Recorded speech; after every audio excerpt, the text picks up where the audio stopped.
Welcome back. વાત કરીએ ગરમીની। રાજ્યમાં આગામી દિવસોમાં ગરમીનું પ્રમાણ વધી શકે છે। રાજ્યભરમાં આગામી 5 દિવસ હીટવેવની આગાહી વ્યક્ત કરવામાં આવી છે।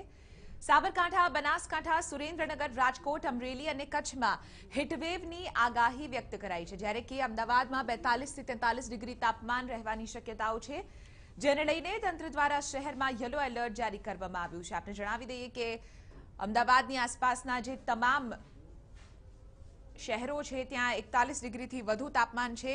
43.3 થી 44.9 ડિગ્રી જ્યારે તાપમાન હોય ત્યારે ઓરેન્જ એલર્ટ આપવામાં આવતું હોય છે। 45 ડિગ્રીથી વધુ જો તાપમાન હોય તો અહીં રેડ એલર્ટ આપવામાં આવતું હોય છે।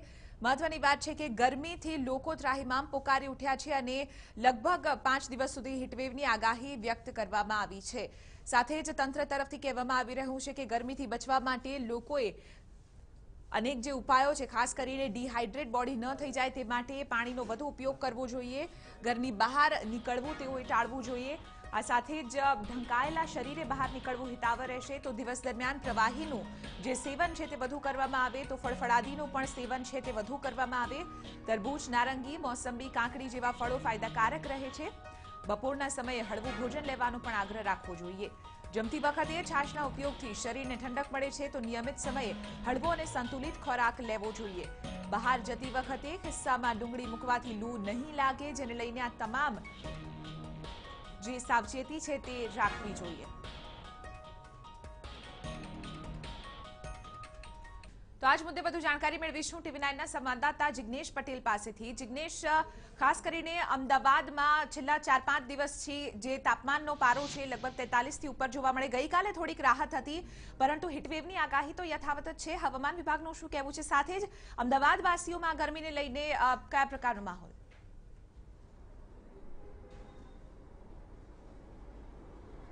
ચિત્રા, હવામાન ખાતાએ જે પ્રકારે આગાહી કરી હતી હીટવેવની, તેને લઈને ગરમીમાં હજુ પણ કેટલેક અંશે હાશકારાનો અનુભવ નાગરિકો કરી રહ્યા નથી, કારણ કે જે પ્રકારે રસ્તા પરના દ્રશ્યો છે તે જ કહી રહ્યા છે કે તમામ વાહન ચાલકો માથા પર હેલ્મેટ અથવા તો કોઈ પણ પ્રકારે કપડું બાંધીને જ વાહન ચાલકો અહીંથી જતા જોવા મળી રહ્યા છે। વધુમાં વધુ ટ્રાફિકવાળો આ આનંદનગરનો વિસ્તાર છે કે જ્યાં દિવસે પણ અને બપોરના સમયે પણ ટ્રાફિકની અવરજવર વધુ જોવા મળતી હોય છે। હાલના તબક્કે ખૂબ જ વાહન ચાલકોની પાંખી હાજરી જોવા મળી રહી છે, કારણ કે જ્યાં ટ્રાફિક અને ચક્કાજામના દ્રશ્યો સર્જાતા હોય ત્યાં વાહન ચાલકો ખૂબ જ સરળતાથી પોતાનું વાહન હંકાવી રહ્યા છે। સ્પષ્ટ બાબત છે કે ગરમીની અસર નાગરિકોમાં સ્પષ્ટપણે જોવા મળી રહી છે, જેના કારણે નાગરિકો કેટલેક અંશે બપોરના સમયે બહાર નીકળવાનું ટાળી રહ્યા છે। પ્રવાહીનું સેવન કરવું હિતાવહ તબીબો દ્વારા જણાવવામાં આવી રહ્યું છે।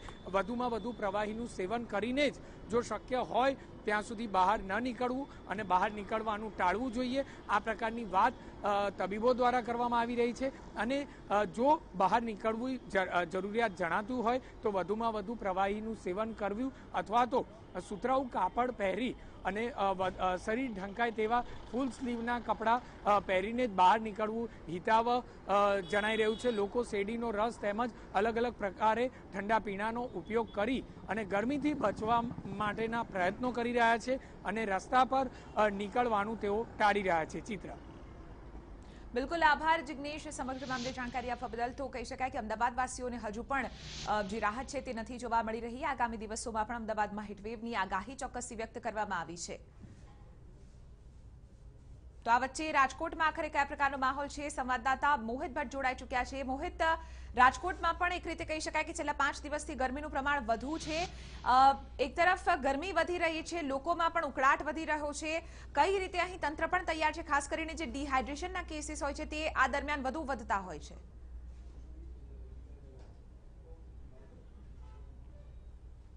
ચિત્રા, છેલ્લા 3 દિવસથી રાજકોટનું તાપમાન છે તે 43 ડિગ્રી સુધી પહોંચ્યું હતું। આજે અંશતઃ રાહત છે, કારણ કે 38 ડિગ્રી સુધી તાપમાન પહોંચ્યું છે। હજુ પણ આશંકા વ્યક્ત કરી, જેમ જેમ દિવસ પસાર થશે તેમ તેમ આ તાપમાન છે તે 42 ડિગ્રી સુધી પણ પહોંચી શકે છે। મારી સાથે કેટલાક રાજકોટ વાસીઓ છે, આપણે તેની સાથે વાત કરીશું, તેને પૂછીશું કે તેઓ શું માની રહ્યા છે આ ગરમીને લઈને। આપ શું કહેશો કે આ પ્રકારની જે રીતે ગરમી પડી રહી છે, કેવી મુશ્કેલી પડી રહી છે? આ અત્યારે જે કાળઝાળ ગરમી જે પડી રહી છે તેમાં લોકો 1 થી 4 તો બહાર નીકળવાનું ટાળે છે, અને ખાસ કરીને જે બાઇક ઉપર જે મુસાફરી કરતા હોય છે તે ગોગલ્સ અને આ ટાઈપનો જે રૂમાલ છે એ રૂમાલનો યુઝ કરે છે અને સતત મિનરલ વોટર છે, લીંબુ શરબત છે જેવા પીણા એ કન્ટિન્યુ પીતા રહે છે, જેથી કરીને એમને રાહત મળે છે. આપ શું કહેશો, કયા પ્રકારની મુશ્કેલી પડી રહી છે? જે મોહિતભાઈ, ગરમી ચૈત્ર મહિનો સખત તપી રહ્યો છે અને લોકો પ્રિકોશન માટે મોઢે બાંધી રહ્યા છે.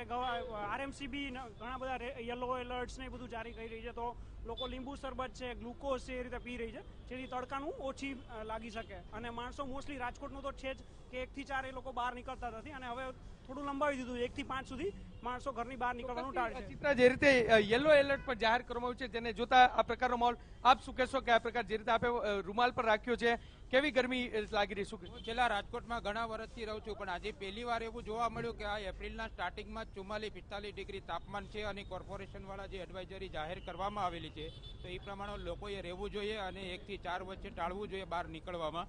અને બીજી પણ એક મારી અપીલ છે સરકારને કે રાજકોટની અંદર વૃક્ષારોપણ કરાવીને થોડા ઘણા અંશે કંટ્રોલ કરી શકાય. ગ્લોબલ વોર્મિંગ અસર, આપ શું કહેશો બેન, કયા પ્રકારનો માહોલ જોવા મળે? સૌથી વધારે ગરમી આ વર્ષે રાજકોટમાં પડી રહી છે. લૂ વરસે છે, લોકોને બહાર નીકળવું મુશ્કેલ થઈ રહ્યું છે અને ખાસ કરીને અમારે જેવા વર્કિંગ વુમન માટે બહુ તકલીફ પડે છે. અમારે લીંબુ પાણીને સતત બધી સાથે વસ્તુઓ રાખવી પડે છે, જેથી અમને લૂ ન લાગે અને બીમારીઓ પણ વધવા લાગી છે, કારણ કે લૂને હિસાબે લોકોને વાયરલ ઇન્ફેક્શન અને અત્યારે ખૂબ જ બીમાર લોકો પડી રહ્યા છે. ડિહાઇડ્રેશનની અસર થાય, આપ ડિહાઇડ્રેશનની અસર ન થાય તે માટે કયા પ્રકારના પ્રિકોશન લો છો? સાહેબ, હું તો હમણાં 12:30 થી 1 વચ્ચે ઘરે પહોંચી જાઉં છું ને સાંજે 5 વાગ્યા સુધી બહાર જ નથી નીકળતો, એટલો તડકો પડે છે. અસહ્ય ગરમી પડી રહી છે. આપ શું કહેશો કે આ પ્રકારનો માહોલ છે, ડિહાઇડ્રેશનની અસર ન થાય તે માટે કયા પ્રકારના પ્રિકોશન આપ લો છો? ડિહાઇડ્રેશનની અસર ન થાય તેના માટે છે ને અડધી કલાકે એક ગ્લાસ પાણી પીવું છું. અને કોર્પોરેશને જે શાળાઓનો જે સ્કૂલનો ટાઈમ છે એ બી વહેલો કરી દીધો, છૂટવાનો ટાઈમ. અને તડકો ગ્લોબલ વોર્મિંગને કારણે જે અત્યારે એટલા બધા ઠંડી એટલી પડે છે, સામે જેટલી ગરમી પણ એટલી પડી રહી છે. ચોક્કસથી ચિત્રા, સ્પષ્ટપણે કહી શકાય જે રીતે ડિહાઇડ્રેશનની અસર ન થાય તે માટે લોકો પોતપોતાની રીતે અલગ અલગ નુસ્ખા અપનાવી રહ્યા છે, ગરમીથી બચવાના પ્રયત્નો કરી રહ્યા છે. રાજકોટ મહાનગરપાલિકા દ્વારા પણ યલો એલર્ટ જાહેર કરવામાં આવ્યું છે, એટલે જે ગરમીનો પારો છે તે 40 ડિગ્રીને પાર પહોંચે, તે 42 ડિગ્રીને પાર પહોંચે તેવી પણ શક્યતા વ્યક્ત કરવામાં આવી રહી છે. જે રીતે અસહ્ય ગરમી પડી રહી છે તે માટે જે રાજકોટ જિલ્લા શિક્ષણ અધિકારી છે તેમના દ્વારા પણ જે શાળાનો સમય છે તેમાં પણ ફેરફાર કરવામાં આવ્યો છે અને 11:30 સુધીમાં તમામ બાળકોને રજા આપી દેવામાં આવી છે. કહી શકાય કે જે રીતે કાળઝાળ ગરમી પડી રહી છે, સૌથી મહત્વની વાત છે કે આ વર્ષે પ્રથમ વખત એપ્રિલ મહિનાની શરૂઆતમાં જ આ પ્રકારની ગરમી પડી રહી છે. તેને જોતા જે આરોગ્ય તંત્ર હરકતમાં આવ્યું છે, સાથે સાથે લોકો પણ પ્રિકોશન લઈ રહ્યા છે અને ગરમીથી બચવા માટેના તમામ પ્રયત્નો છે તે કરી રહ્યા છે. હવામાન વિભાગે આગામી 2 થી 3 દિવસમાં હીટવેવની પણ રાજકોટ સહિત સૌરાષ્ટ્રભરમાં આગાહી કરી છે. તેને જોતા ગરમીનો પારો હજુ પણ વધી શકે છે. તેની સામે લોકો અલગ અલગ નુસ્ખા અપનાવીને ગરમીથી કઈ રીતે બચી શકાય તે માટેના પ્રયત્નો કરતા જોવા મળી રહ્યા છે. ચિત્રા,